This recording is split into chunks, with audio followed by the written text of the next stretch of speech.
Hello guys, আসসালামু আলাইকুম। Welcome back to my channel. আশা করি আপনারা সবাই অনেক বেশি ভালো আছেন। আজকে হচ্ছে শুক্রবার সকালবেলা। আমি সপ্তাহে সময় পাই না, তাই শুক্রবারে টুকিটাকি বাজারগুলো সেরে ফেলি। আর আজকে এখানে 2 কেজি গরুর পায়া নিয়েছি। আর শুক্রবার দিন আমি এভাবেই বেশি বেশি করে বাজার করে রাখি, কারণ সপ্তাহের অন্যান্য দিন আমার সময় হয় না বাজার করার। আর অন্যান্য দিনগুলোতে এরকম টাটকা বাজারও তেমন পাওয়া যায় না, তাই শুক্রবারে আমি বাজার করি। এখানে নিয়েছি একটি গরুর তিল। আমি এটাকে গরুর তিল বা তিল্লি নামেই জানি, তবে আপনারা যদি এটার অন্য কোনো নাম জেনে থাকেন তা অবশ্যই নিচে কমেন্টে আমাকে জানাবেন। এখানে নিয়েছি একটি গরুর মস্তক। আর আমার কাছে গরুর মাংসের থেকে গরুর মস্তক, ভুঁড়ি, তিল্লি এগুলোই আমার কাছে বেশি পছন্দ। আর এখানে নিয়েছি 1 কেজি পরিমাণ গরুর মাংস। যেহেতু আজকে শুক্রবার, তাই গরুর মাংস রান্না করব।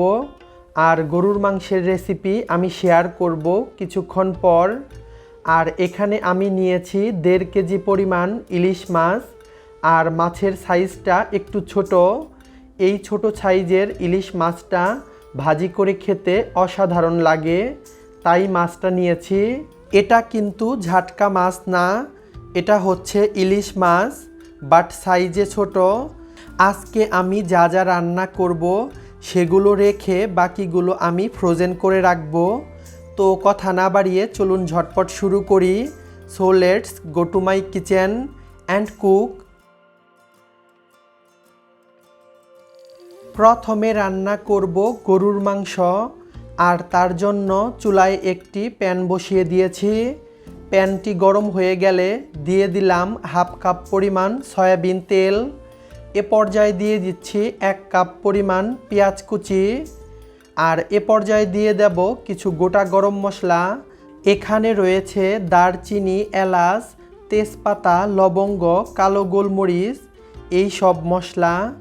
আর এগুলো এখন ভেজে নেব যাতে করে পেঁয়াজের কালারটা চেঞ্জ হয়ে আসে আর এই গোটা গরম মশলা থেকে সুন্দর একটা ঘ্রাণ বের হয়ে আসে। 2 থেকে 3 মিনিট ভাজার পর পেঁয়াজের কালারটা এরকম চেঞ্জ হয়ে আসবে আর আমি সুন্দর একটা ঘ্রাণও পাচ্ছি। তো আমার মশলাগুলো ভাজা হয়ে গেছে। এ পর্যায়ে দিয়ে দেব 1/2 কাপ পরিমাণ পানি, কারণ এখন আমি শুকনো মশলা অ্যাড করব। আর এই মশলাগুলো যাতে না পুড়ে যায় সেজন্য দিয়ে দিলাম পানি। তো এখানে দিয়ে দিলাম 1.5 টেবিল চামচ আদা বাটা। আরও দিয়ে দিচ্ছি 1.5 টেবিল চামচ রসুন বাটা। এ পর্যায়ে দিয়ে দেব কিছু শুকনা মশলা। এখানে রয়েছে 1 চা চামচ করে মরিচের গুঁড়া, হলুদের গুঁড়া, ধনিয়া এবং জিরা গুঁড়া। আরও দিয়ে দিচ্ছি 1 চা চামচ লবণ। লবণ চাইলে পরে চেক করে আরও অ্যাড করা যাবে। এ পর্যায়ে এই সবগুলো মশলা ভালো মতো মিশিয়ে নেব। আর মেশানো হয়ে গেলে মিডিয়াম টু লো হিটে মশলাটাকে কষিয়ে নেব প্রায় 7 থেকে 8 মিনিট। 7 মিনিট পর, এই 7 মিনিটের মধ্যে আমি একবার ঢাকাটা খুলে নাড়াচাড়া করে দিয়েছিলাম।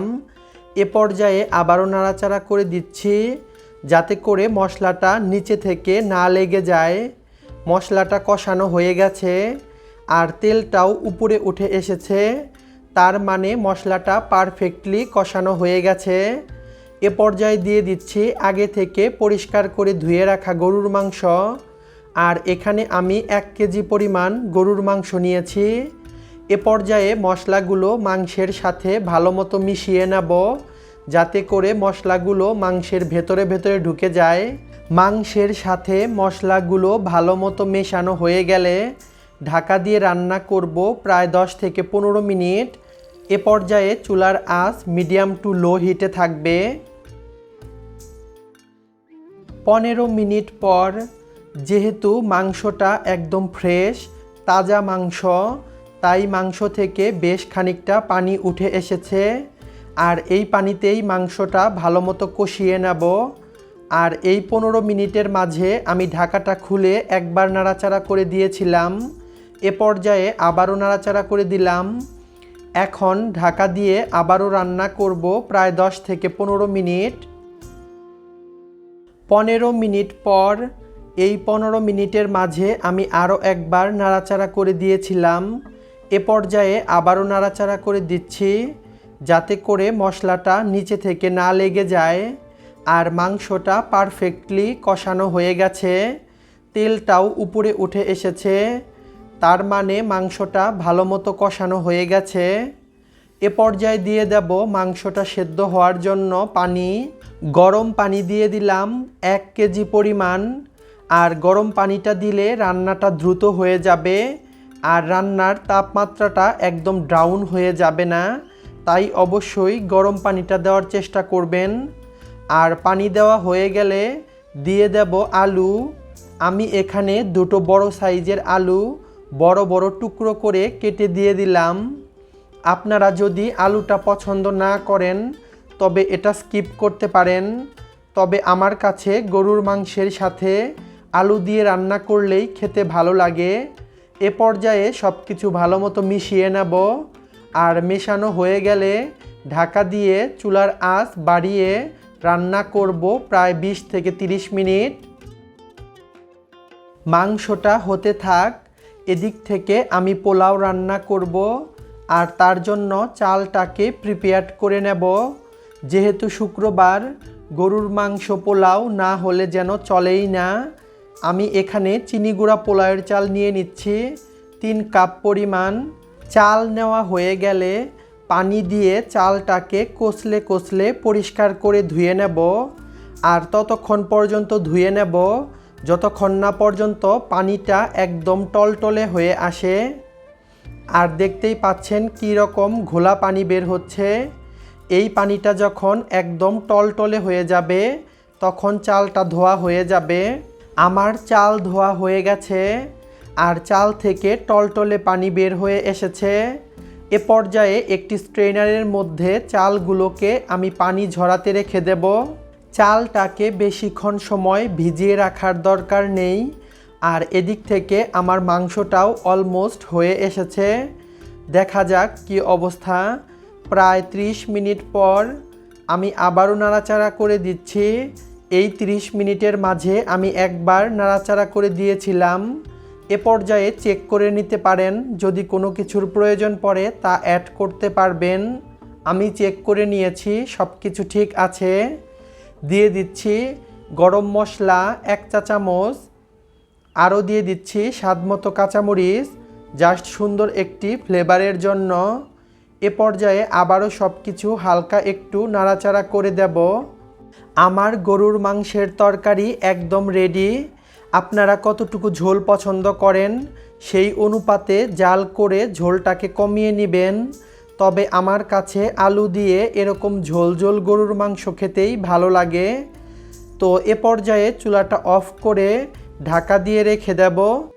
আর অন্যদিকে আমি পোলাও রান্না করব। পোলাওটাকে আমি রাইস কুকারে রান্না করব। তার জন্য রাইস কুকারের অ্যালুমিনিয়াম প্যানটা নিয়েছি। তাতে দিয়ে দিলাম আগে থেকে ধুয়ে রাখা চিনি গুঁড়া পোলাওয়ের চাল। এ পর্যায়ে দিয়ে দিচ্ছি স্বাদমতো পেঁয়াজ কুচি। আরও দিয়ে দিচ্ছি 1 টেবিল চামচ করে আদা বাটা এবং রসুন বাটা। আদা এবং রসুন বাটা দেওয়া হয়ে গেলে দিয়ে দেব স্বাদমতো লবণ। আর এভাবে রাইস কুকারে পোলাও রান্না করলে পোলাও ঝরঝরে এবং ঝটপট হয়ে যায়, তাই আমি মাঝে মাঝে এভাবে পোলাও রান্না করি। দিয়ে দিলাম 2 টেবিল চামচ সয়াবিন তেল।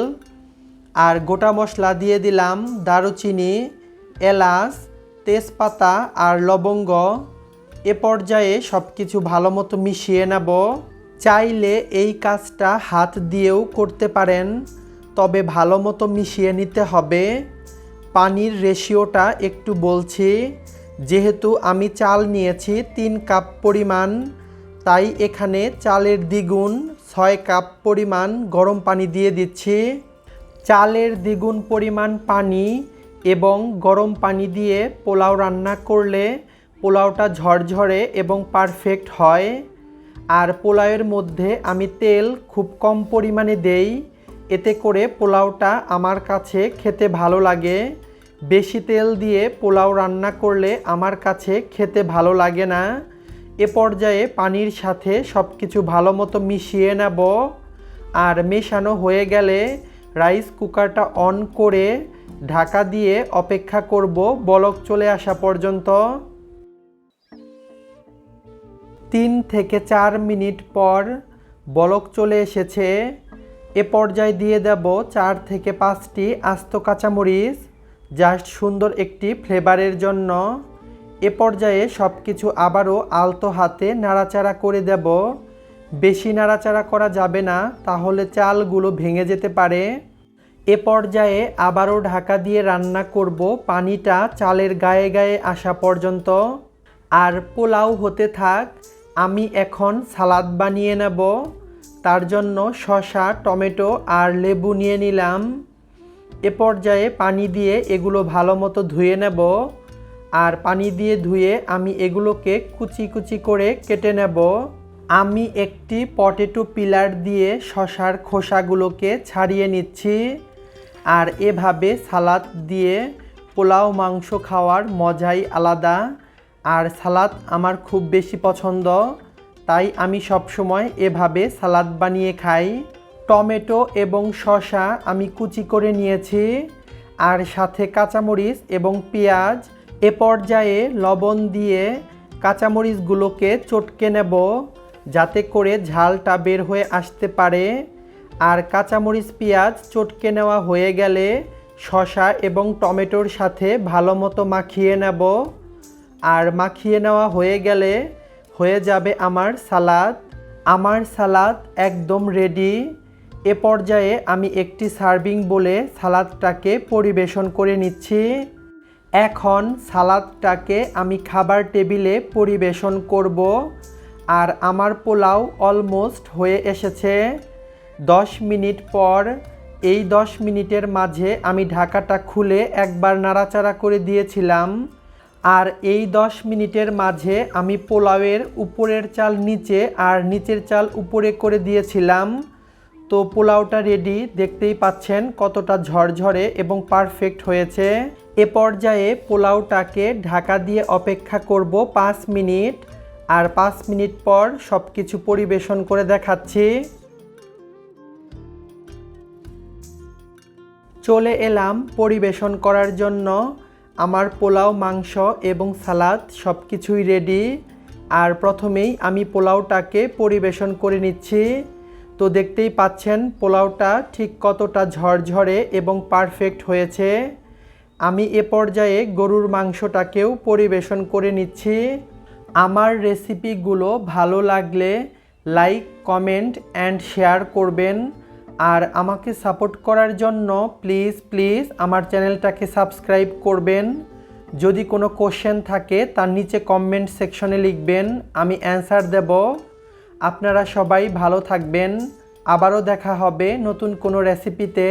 আল্লাহ হাফেজ।